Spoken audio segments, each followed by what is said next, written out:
Hey guys, thanks for joining me today. If you are new to me and my music, my name is Kyle Smith. I release singer-songwriter indie tunes under the name K. Edward Smith. And I've got a new album coming out in February. The album is called Something Beautiful, and today we're going to be talking through the title track of that album. The song is called Beautiful, and the title is taken from the lyric in the chorus where it goes, all you had to do was say something beautiful. So the song was one of these songs that started out with Guitar Riff, and just, it was one of those magical songs that you sit down on the couch after a day of work and you're noodling around on guitar and something comes up, and I came up with this riff.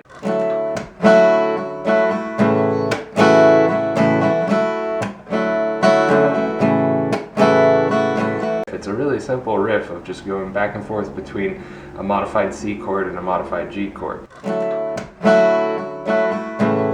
And that riff wouldn't leave during the week. It was one of those things that just kept sticking around, and even though it was simple, it had a very evocative feeling for me. This was during a year-long songwriting challenge I was doing, where I said, hey, I'm gonna write, record, and release a new song every 3 weeks. And Beautiful was one of the earliest songs in the challenge. I think it was the third or the fourth one in that 3-week cycle that I was doing. So anyways, the riff was sticking around, and at the time we had this crazy dog.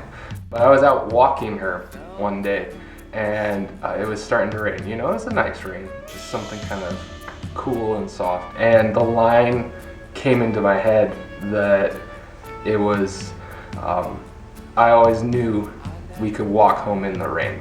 It meshed with the riff pretty well.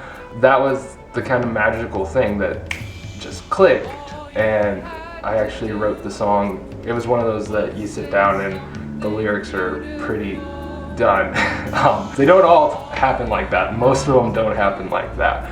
But this was the first one in this songwriting challenge that happened like that. So it's really magical to me.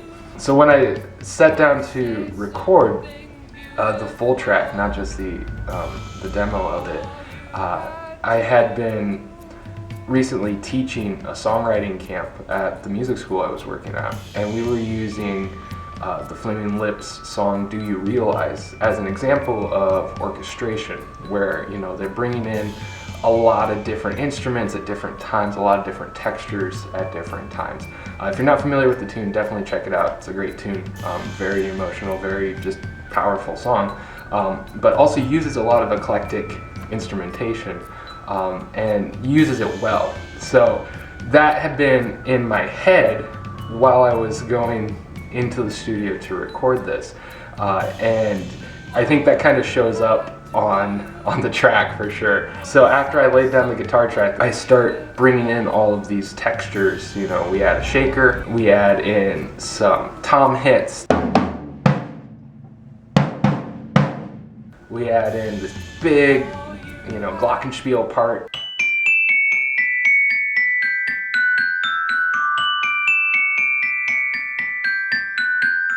Busting out my 8th grade percussion kit. Then there's some extra guitar, some organ to bring in, some lead elements in there, and it just, by the end, it builds to kind of this this joyous, uproarious, feels like a marching band type of thing, which, being a former band geek myself, I'm very happy with that feeling.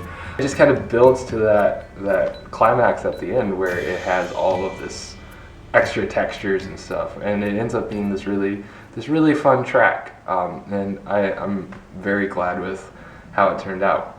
So the acoustic version of Beautiful that actually ended up on the album as well was something that my vocal coach Kevin challenged me to work on in one of our lessons. Previously, one of my first songs that I brought in to work on with him was a Leonard Cohen song, Avalanche, which it's off of Songs of Love and Hate. It's the opening track. It's not the greatest song to work on in a vocal lesson because it's this kind of low rumbling spoken word thing almost.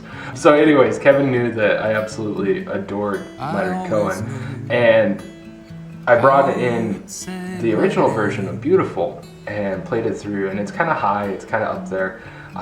And you know, he liked it, he found it cool. We worked on a couple things in the performance of it in that way. But then at the end of the lesson, he's like, okay, your homework for this week is I want you to take one of your songs, maybe the song we brought in today, which was Beautiful, and turn it, Leonard Cohenize it, you know, kind of bring it down, sing it in a lower octave, see what happens emotionally to the song when you do that. So I worked on it over the next couple weeks, and I came up with this finger-picking arpeggiation of the chord structure. We brought it into my next lesson, and Kevin really liked it and encouraged me to kind of follow the thread on actually fleshing out a version of the song that way, because it really did change the emotion. It makes it more longing, it makes it a little bit more yearning.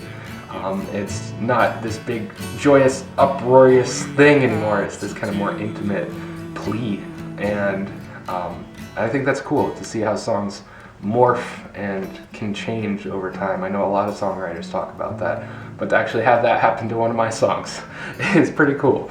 So that's Beautiful. It's one of those magical songs that came together relatively quickly.